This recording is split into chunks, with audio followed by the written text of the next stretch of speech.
everyone. So, spring's here and it's another beautiful month in London.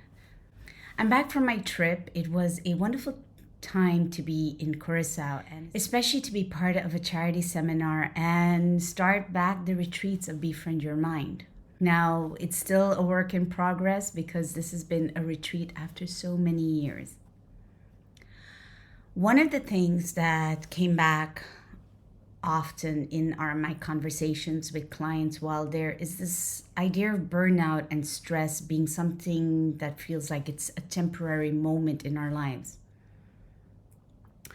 From experience, I can share with you that it's really about changing your lifestyle. This is not just about the food you take in or going to the gym. It's about managing your energy effectively in different relationships.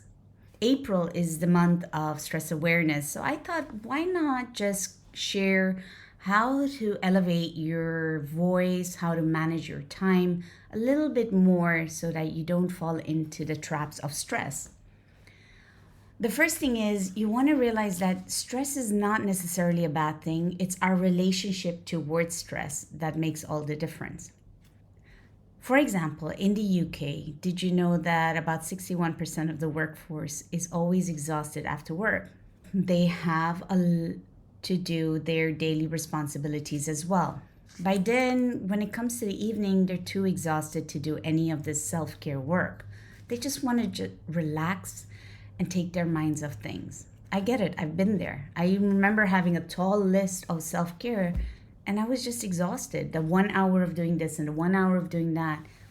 I always kept saying, I just want a break. I just want to do nothing. This occurs over and over when we don't know how to manage our time, our energy in a relationship. What we don't realize inside of us is that we have a really poor relationship with feeling kind or gentle or loving, whichever word you want to use to it. Or I would like to think as just having a calm approach to the self. So when I tend to go under these time pressuring complete projects, a lot of people think, well, you could manage it better. As a creative, my time slots of creativity, my energy of creativity comes in different spurts of different times of the day. So when I know that they're going to be at these hours, I maximize the most of it. I also do something where I slot off time. I can just do one task. That's how I am. So by slotting off the task, I'm totally dedicated to giving my time to it.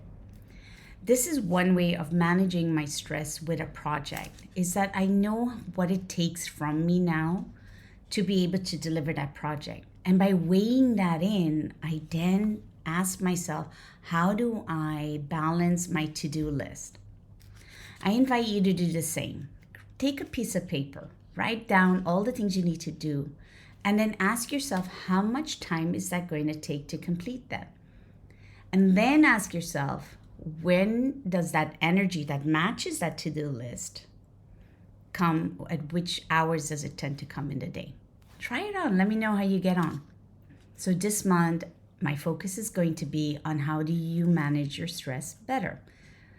I have two wonderful speakers coming up for the next podcast. So if you haven't joined the podcast of Befriend Your Mind, be sure to go on your favorite app and just subscribe to it. Be sure to follow the newsletter if you haven't already. And again, thank you for your patience for having to wait for this newsletter to come out. Take care.